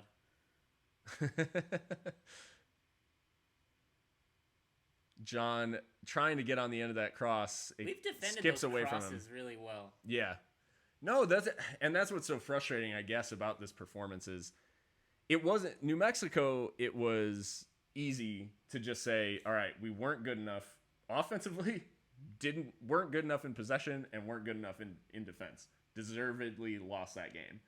I think Yuma, it looks like he will be the one coming off, and Chapa will be the one to replace him. Chapa on 8 minutes of regular time left to play. I don't think there's going to be a ton of stoppage time, given the fact that really the penalty was the one major stoppage of the half, and maybe Aguinaga's injury for a little bit as a cross comes in. It falls for Baquero, and it's deflected behind for a corner. The block in the end was vital to keeping that one out and keeping it from being 3-1. But to your point, I think we see 3 minutes max. Yeah. What a block that was in the end.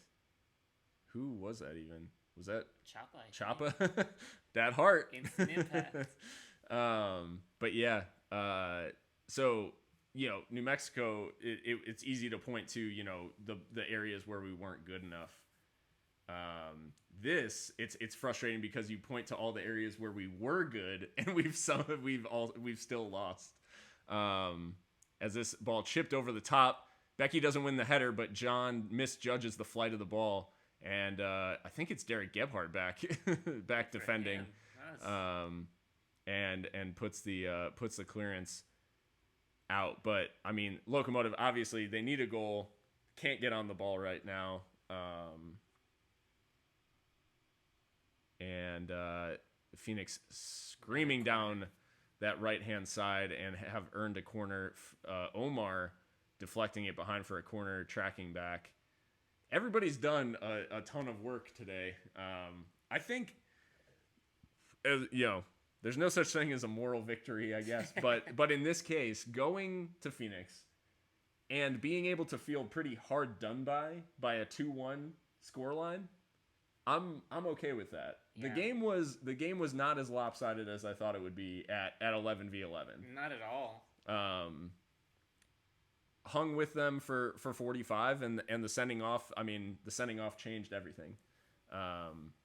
We were always up against it, and the fact that the goal that will likely be the winner was scored off a penalty kick that was completely undeserved is wild. I didn't think that that's how we would be feeling after this game.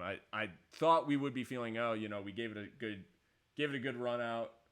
They're a better team than us, but instead I'm here feeling very aggrieved by the fact that we went to Phoenix, played extremely well, and we're gonna come away with nothing because of a refereeing decision.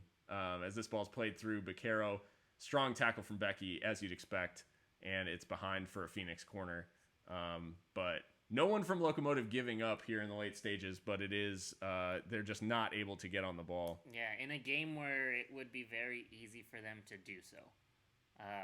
Like you said, we've really gotten beat up this game, and like I wish we could at least pull out a draw from this one just to feel better. But it's hard saying that our best game in months is gonna be a loss. This shot comes back across the face, and it was Calistri put the shot in. I don't know who was standing right inside of the 6-yard box ready to tap in, and just didn't get any contact to it. It was headed down by John initially. I think it's Sante. And it is 13. Oh, it's Dia, I believe. Yeah. Dia was the fullback was playing as a center forward in that situation. Which we're used to because we had Foxy play at striker today. Isn't that how everyone plays in this league? Yeah, Drew Becky loses sight of the ball there under his feet, and a possession for Locomotive here in the final 5 minutes goes away quickly. Phoenix, obviously, they're pushing just to try to add a little bit of window dressing to this win for them, because obviously this has been a pretty scrappy. This hasn't been the 6-0 against Austin Bold type performance that Phoenix is putting in. It's just not the free flowing kind of game that you'd expect from a team of this quality. They've in the end they've shithoused their way to a likely 3 points, as Locomotive do well to win the ball back. And can we just create one opportunity and somehow against a run of play take it, as Fox gets forward down the left? He needs to just go down. Doing too much to it. He needs to just go down. Just try to draw a foul. Go down clutching his chin. Do it. Try to draw a foul of some form or flavor. Locomotive staying in possession. Becky and Chiro exchanging passes. Chiro striding forward into midfield. Plays the ball forward. Chiro trying to play striker now. Is that ball... Will it go behind for a corner? I mean, it... Yeah, it is. Yeah, it's a corner. Can you imagine if Chiro could have gotten that ball past someone? he threw on goal. It is a corner for Locomotive here. into the 89th minute. And our last sub was the shortest guy on the team. Chapa to take. It was for another short guy, though, we'll say. For Yuma. So, to the far post for Chiro. He knocks it down, but no one is there to run on to the second ball. Rebellon's going to collect the clearance. He heads it back into the danger area, but Phoenix able to deal with it. And that's just... The idea is fine, looking for Chiro at the far post. The execution is another I think if discussion. I don't know if it's too much to ask, but if he could have gotten a better touch on that header and kind of just put it at his feet a little bit more, just to give him a chance to swing at the ball. Ball forward for Omar. Omar not having a ton of the ball since he's come on. Good. Having to have touches deep, but decent little work there as Becky getting forward down the right. Chapa. This would be... No, I'm not even gonna let myself believe at this point. I'm just gonna try to take things in as they come. Locomotive into possession. I think Phoenix understanding that they don't need to push necessarily They're still for the third, high. but they are still pressing extremely high. Ball forward, looking for Derek, has to be put into touch. Cochran there as Rebellon will come forward to take this throw. He'll try to take it quickly. Still no announcement about the amount of stoppage time, and still no as this ball is given straight to Seth Velasquez on the edge of the area. Yeah, I'd like him to work a shot on that left foot. He's got a good one, He's came up a little bit tender too. Yeah, challenge. I think maybe just hitting the ball at the same time. Just a little bit of a jarring strike to the knee. As Phoenix will make a sub here just to probably take some time off the clock. 32. That is Bjornathan. Coming off. Baccaro coming off. And Baccaro taking his sweet time coming off the fake half jog into a walk. But yeah, Baccaro off. Kyle Bjornathan on. And Locomotive with an attacking throw. Just 2 minutes added on. That's a little surprising. That's so little. Just 2 minutes added on here at the end of the game as Rebellon throws in towards Chiro. It might fall here. The strike came in. They tried it. And is that a handball on the edge of the area by Kevon Frater? Or excuse me, not Kevon Frater. My God, Kevon Lambert. As Phoenix just win it back. Richie Ryan, though, he's been brought down on the edge of the area, and the referee hasn't given anything. Oh. Okay, so the challenge in the box is as bad as the pen that he gave. That's the thing. Is it's not a penalty. As now they are through on goal going the other way. Luckily, Becky tracking back, able to win the ball. I'd like to see some forward progress here. We've got about 20 seconds to make something happen. Omar not able to get past Dia. Bad pass. Rebellon just selling him a bit short. The challenge in the end, Musa puts in the cross. It comes for Dia, who hooks it well wide, but it won't really matter because we're more or less out of time here. That chance there at the end, they gotta give me a replay. USL, give me the, as the final whistle has gone before Logan can even take the goal kick. I'm speechless. I'm absolutely speechless. That is... I don't know what to say about this game. I'm surprised Asante didn't collapse into a heap right there. After the handshake with Velasquez. Got to keep those elbows low.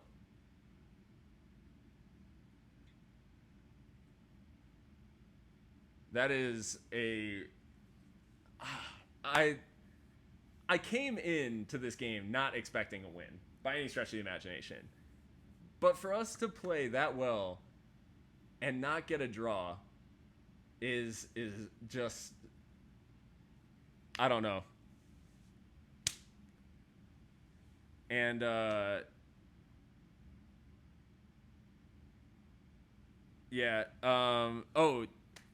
Chris from New Mexico saying he predicted a 2-2.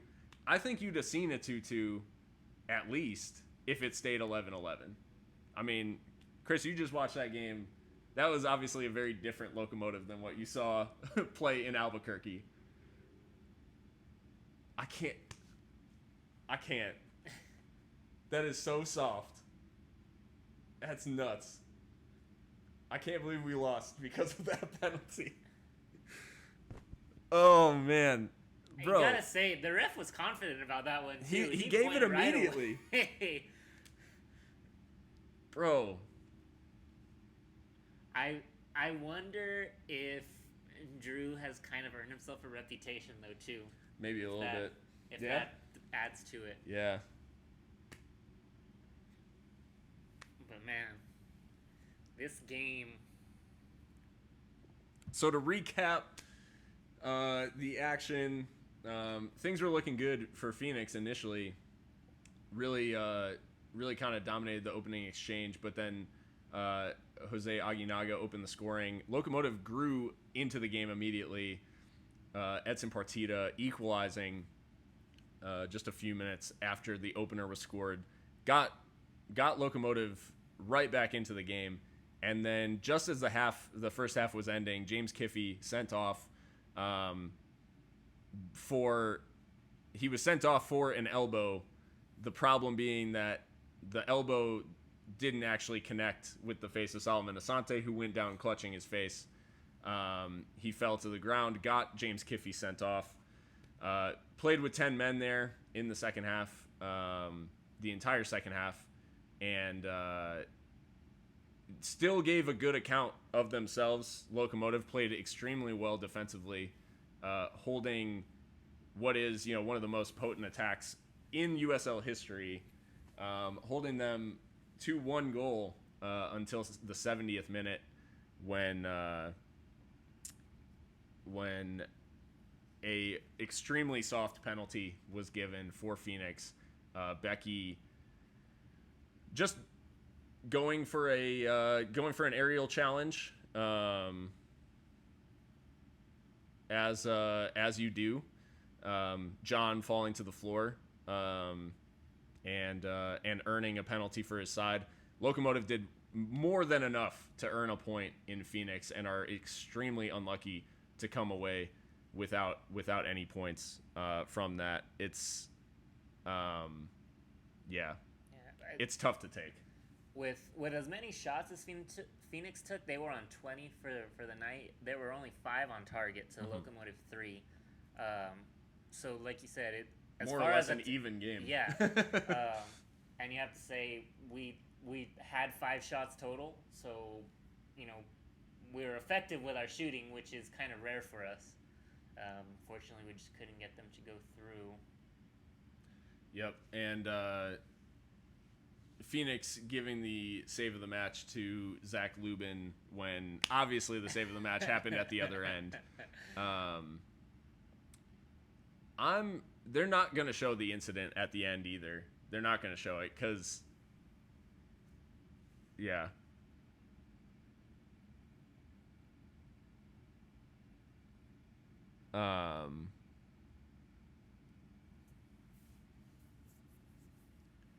As they're showing the highlights, Edson can't take anything away from Edson. The strike was absolutely gorgeous, cutting across the ball like that, and just powered into the net. We saw Edson line up for a few, I'll say, ambitious shots in the past, but he made no mistake there from the edge of the area. Oh, they did show it. And then Kiffey. Well, they're convinced that this is a red card. That's what he goes through so smoothly. Yeah. There is no resistance in his turn at all. And here we see the pen again. There's just nothing in it. There's just nothing in it. And Asante scoring from the spot. A well taken penalty. Yeah. Take nothing away from the penalty itself. But yeah, shocking that it was given, and then nothing showing for that late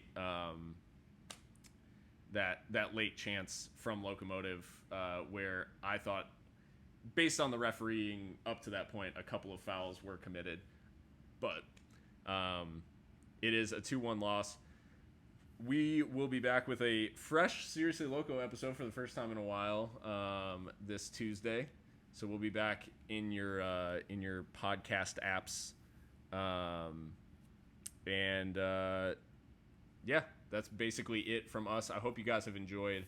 If you have, we do this for every away game.